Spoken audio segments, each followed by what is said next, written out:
जो पिएगा वो दहाड़ेगा। और उन्होंने कहा था कि संविधान लागू करने वाले लोग अगर अच्छे हो गए तो संविधान अच्छा होगा, और अगर संविधान लागू करने वाले लोग बुरे होंगे तो संविधान बुरा साबित होगा। और उन्होंने कहा था कि किताबें चुप रहती हैं मगर आपको बोलना सिखा देती हैं। और एक हमारे कर्म गुरु, एक हमारे नर्म गुरु, एक हमारे सॉफ्टवेयर, एक हमारे हार्डवेयर, एक हमारे कीबोर्ड, एक हमारे कीबोर्ड। तो हमारे नर्म गुरु है संत शिरोमणि रविदास साहब। उन्होंने कहा था मन चंगा तो कटौती में गंगा। और उन्होंने कहा था ऐसा क्या होता है में जहां सबल को मिले अंग और छोट बड़ सब सम रहे, रविदास ने रोशन। और हमारे कर्म गुरु क्या कहते हैं, तोरा मन दर्पण कहलाए और भले बुरे सारे कामों को देखे और दिखाए। और उन्होंने कहा था कभी ना खड़ा बाजार में सबसे मांगे खैर, और ना कहो से दोस्ती ना कहो से बैर। इसी तरीके से हमारे आरक्षक के जनक छत्रपति साहू जी महाराज और हमारे बीपी मंडल साहब, परमवीर ललित सिंह यादव, एबी रामास्वामी नायकर, हमारी शिक्षा की देवी माता सावित्रीबाई और महात्मा ज्योतिराव फुले, और हमारे जितने हमारे समाज में जितने भी महापुरुष और वीरांगना फुले संस्थान, उनसे भी बहुत विनम्रता पूर्वक अपील कर लें। भाई जाति टाइटल लगाना है अगर आपको हो तो जाति टाइटल को मत लगाइए। अगर हो सके तो डॉक्टर अम्बेडकर अगर न्याय है तो अपने नाम जाकर भारतीय लगाइए, इंडियन। मैं इंडियन हूँ, इंडिया का रहने वाला हूँ। बहुत बहुत धन्यवाद। जय भीम, जय भारत। कल की कहानी क्या होगी, जिस देश का बचपन भूखा है उस देश की जवानी क्या होगी। बड़े अफसोस की बात है, हम लोगों ने बहुत ही प्रयास किया और संघर्ष भी करते रहे, चाहे वो रथ यात्रा को लेकर हुआ, चाहे दीपोत्सव को लेकर हुआ।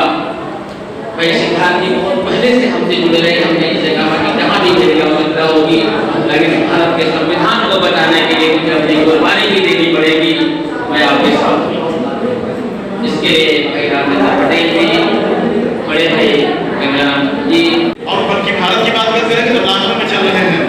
लेकिन जब से इधर उत्तर प्रदेश में खास करके राजेश भाई के नेतृत्व में, इनके संयोजन में ये जो अम्बेडकर संवैधानिक महासंघ का निर्माण हुआ है, जिसमें 3 बहुत बड़े प्रमुख कार्य हुए हैं, और उसमें सबसे ज्यादा जो बड़ा काम हुआ है वो काम हुआ है 14 अप्रैल को परम पूज्य बाबा साहब की जन्म जयंती के अवसर पर दीप प्रज्वलन कर करके। तो उस दिन से एक लहर आई पूरे प्रदेश में कि आखिरकार ये संवैधानिक महासंघ, एक संघ होता है, क्योंकि ज्यादातर तो संघ ही होते हैं, लेकिन ये महासंघ है, अर्थात जैसे सागर और महासागर। तो मुझे लगता है कि इस महासागर की जो परिभाषा है या इसकी जो सच्चाई है उसको हमें स्थापित करने के लिए बहुत सारी मेहनत करने की आवश्यकता है। इसी बिंदु पर आज बातचीत होनी थी। कोई बात नहीं, संख्या कम है, इसको लेकर बड़ा हो रहा मन में एक कसक सी नहीं कि भीड़ क्यों नहीं है। मुझे लगता है कि भीड़ का कोई औचित्य नहीं है। हमारे तमाम महापुरुषों ने सब कुछ कहा है कि 100 नहीं 9 चाहिए। अगर 9 आदमी हमारे काम पर निकल आए तो मुझे लगता है कि वो काम कर सकते हैं कि जो 100 क्या बल्कि 100 के अगर उसको मल्टीपल करते हैं बहुत सारे। तो इसलिए हम लोगों को सच्चाई से और अंतःकरण से इस बात को मजबूती के साथ इस मिशन और विचारधारा को संवैधानिक महासंघ के निर्देशन में लेकर के अपने गली गली मोहल्ले मोहल्ले में इस बात का प्रचार प्रसार करें।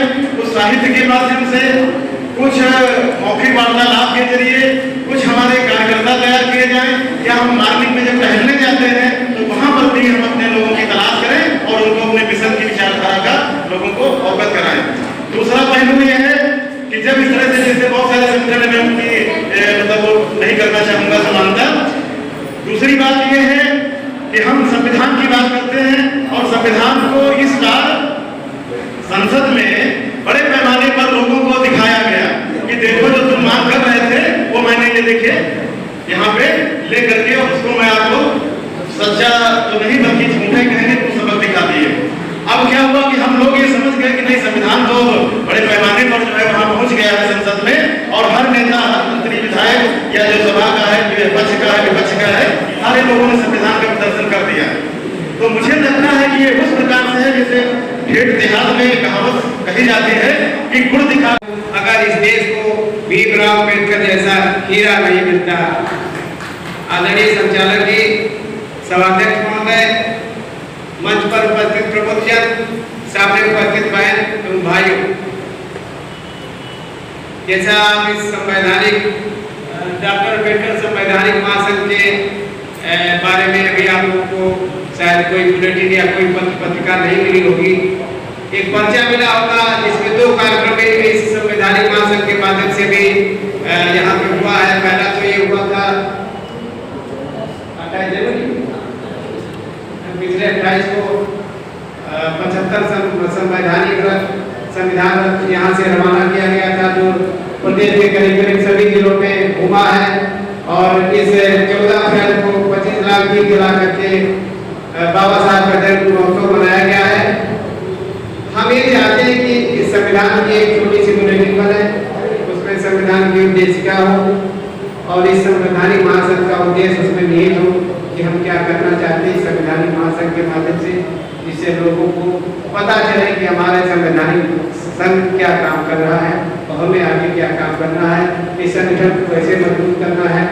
वैसे हमने तो 75 जिलों के समाज सेवियों का नंबर दे दिया है, तो अब हमारे अध्यक्ष को दिक्कत नहीं होगी। इसमें सारे जिलों के सारे जितने भी संवैधानिक महासंघ के जो लोग हैं, ये जो बहुजन विचारधारा के लोग हैं, उनका सबका नंबर इसमें निहित है। जिस जिले में आप संपर्क करेंगे आपको इस महासंघ को बढ़ाने के लिए आपको कार्यकर्ता मिल जाएंगे। इन्हीं बातों के साथ जय भीम, जय भारत, जय संविधान। Thank you. धीरे धीरे करते हुए प्रश्नों को थोड़ा जाने पहचानने लगी और इतना ज्यादा मेरा वो भाव सब पे हावी हो गया कि मैं एक पशु आश्रम चलाने लगी, जिसमें मैं लावारिस घायल जो पशु क्रूरता से ग्रसित जानवर होते हैं, कुत्ते, बिल्ली, गाय, भैंस, घोड़ा, मोर, पक्षी भी होते हैं, उनकी सेवा करने लगी। तो मैं ये चाहूंगी कि आप लोग भी अपने अपने घर परिवार को उस तरह से ढालते जाइए कि कहने का मतलब ये है कि जिस तरीके से बचपन में हम एक साथ बैठते हैं, खाते हैं, खेलते हैं, कोई भेदभाव नहीं लाते हैं, तो अब हमें मिल जाना चाहिए। तो कहते हैं सोच बदल दो तो सितारे बदल जाएंगे और नजर बदल दो तो नजारे बदल जाएंगे। पहले इंट्रोडक्शन, फिर प्रेजेंटेशन, फिर डिमांस्ट्रेशन। समाज में नकल से, धर्म में शकल से और राजनीति में अकल से। हमें किसी भी प्रकार का संगठन या सामाजिक पार्टी जो हमारी राजनीति है, हमें 3 प्रकार के चलाना चाहिए। पहले निगरानी, फिर नियंत्रण, फिर निर्देशन, प्लस निर्माण, प्लस समतामूलक समाज की स्थापना। और हमें 5 बातें जो हमेशा बताती हूँ और वो मैं आपको फिर बताने जा रही हूँ कि जिसके पास गुरु है उसका काम शुरू है, जिसके पास बुद्ध है वही शुद्ध है, जिसको मिल जाता है संग उसके दुखों का होता है अंत, जिसको मिल जाता है फकीर उसकी खुलने वाली होती है तकदीर, और जिसके पास संविधान है सभी समस्याओं का समाधान है। तो भगवान बुद्ध का ज्ञान, भारत का संविधान, ये हम भारत के लोगों को बनाता है महान। और 3 बातें और बताना चाहती हूँ। अगर ज्ञान जन्म करना है तो भगवान बुद्ध की शरण में जाना होगा, अगर न्याय जन्म करना है तो संविधान की शरण में जाना होगा, और अगर होशियार जन्म करना है तो ज्ञानियों की संघ की शरण में जाना होगा। और हमारे बाबा साहब ने संविधान को 2 साल 11 महीने 18 दिन में लिख करके तैयार किया, उसमें हमारे अधिकार दिए हैं। तो हमें आज जो इस मंच से बोल रहे हैं ये बाबा साहब के संविधान की देन है। और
जिन्होंने नहीं बजाया उनको प्रबल धन्यवाद ताली बजाने के लिए।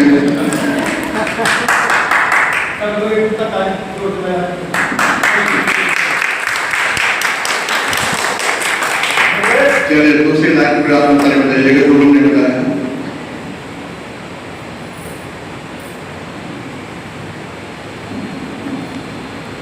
वो बात करो पैदा तुम अपनी जुबानों में। कौन सी बात है? वो बात करो पैदा तुम अपनी जुबानों में। लोगों को लगे कुछ है इन भीम दीवानों में।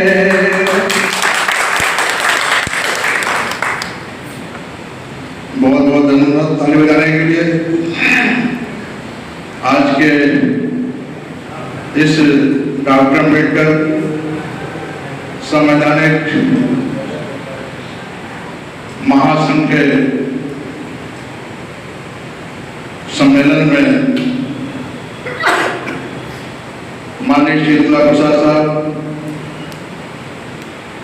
एडिशनल डिस्ट्रिक्ट जज श्रावस्ती, हमारे बीच में बहुत सारे मंचासीन साथी, सभी के प्रति आभार। और मुख्य रूप से माननीय राजेश जी को आभार, जिन्होंने एक भव्य कार्यक्रम का यहाँ पे आयोजन किया और इस संघ के समस्त पदाधिकारियों को मेरी तरफ से मंगल कामना। एक अच्छा संघ, अच्छा लक्ष्य बना के चल रहे हैं, लेकिन उसमें थोड़ा से और जोड़ने की जरूरत है। अभी